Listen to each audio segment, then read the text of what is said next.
আচ্ছা, এই যে 2013 সালে 24 এপ্রিল রানা প্লাজা কোলাপস করলো, তখন তো বাংলাদেশে অনেক মানুষ মারা গেছে, অনেক মানুষ ইনজুর্ড হয়েছে। কিন্তু এই যে দ্য মাইলস্টোন ট্র্যাজেডি, আমাদের যে ইমোশনালি অ্যাট্রাক্ট করছে, অন্য কোনো ইনসিডেন্ট অথবা ফিউচারে অন্য কোনো ইনসিডেন্ট আমাদেরকে ওইভাবে অ্যাটাক করতে পারবে কিনা আমি জানি না। কিন্তু দেখেন আমাদের নিউজ চ্যানেলগুলো এত বায়াসনেস কেন আমাদের নিউজ চ্যানেলগুলোতে? হ্যাঁ, ওরা কত মানুষ ইনজুর্ড হয়েছে, কত মানুষ মারা গেছে, ছোটো ছোটো বাচ্চারা আগুনে পুড়ে পুড়ে মারা গেছে, মানে শরীর তথ্য দিতে পারতে আছে না। এমন নিউজে কত প্রায় 20 জনের আশেপাশে মানুষ মারা গেছে,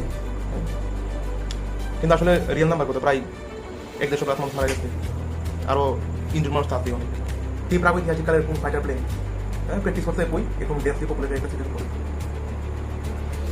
আর আমরা কোনো একটা ইনসিডেন্ট করলে আমরা করে থাকি এখানে হিরোকে এখানে কে দিচ্ছি এগুলোই দেওয়া।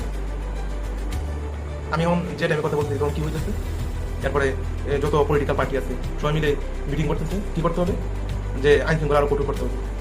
সে আগের মধ্যে খাই একই কাহিনী। শিক্ষাকে কেন ওই যে স্টুডেন্ট রাস্তার মধ্যে আন্দোলন করতে, শিক্ষামন্ত্রী পদত্যাগ চাইতেছে, ফাইনালি পদত্যাগ তো হয়েছি, স্টুডেন্টরা কেন আন্দোলন করবে না, কে একদিনে সুখ পালন করা হয়েছে, কিন্তু এই দিনও পরীক্ষা হবে কি হবে না এটা নিয়ে দ্বিধাদ্বন্দ্বে ফলবান আছে, ছেলে মেয়েরা আছে।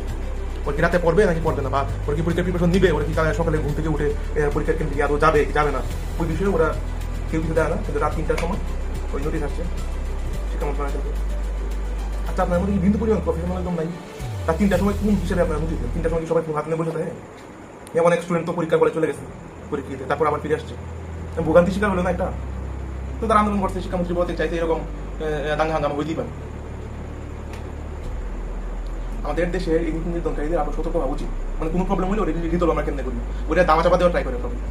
মানে আচ্ছা, মৃত্যুর সংখ্যা যদি কমায় বলা হয়, ইনজুর্ড মানুষের সংখ্যা যদি কমায় বলা হয়, তাহলে মানুষ ভাবে আচ্ছা কিছুই হয় নাই, আচ্ছা তেমন কোনো প্রবলেম নেই। ভাই মানুষ জানতে চায় আমাদের দেশে যে নীতি নির্ধারণকারীরা আছে ওদের আরো সতর্ক হওয়া উচিত, ওদের স্ট্র্যাটেজিগুলো একটু চেঞ্জ করা উচিত। কারণ ওরা আগে যা দেখছে এমন তাই করছে। ওই যে স্বভাব তো চেঞ্জ ওইভাবে চেঞ্জ হয় নাই, অনেকটা চেঞ্জ হয়েছে হয়তো, কিন্তু একটা টান আগের মতো রয়ে গেছে। দেশের মানুষের জন্য একটু ভাবা উচিত, নিজের কথা বাদ দিয়ে আমাদের হায়ার লেভেলে যারা আছে, যারা আমাদের দেশের অ্যাডমিনিস্ট্রেশন গভর্নমেন্ট, সবাই একটু দেশের মানুষদের কথা ভাবা উচিত, সাধারণ মানুষের কথা ভাবা উচিত। দেখা যায় যে কিছুদিন আগে গণপ্রশ্ন হলো, তখন বেশি মানুষ মারা গেছে কেন? আমাদের মধ্যে সাধারণ মানুষ আজকে যে তার মাইলস্টোন এনে মারা গেছে কেন? সাধারণ মানুষের স্বপ্ন মারা গেছে, ছোটো ছোটো বাচ্চা মারা গেছে।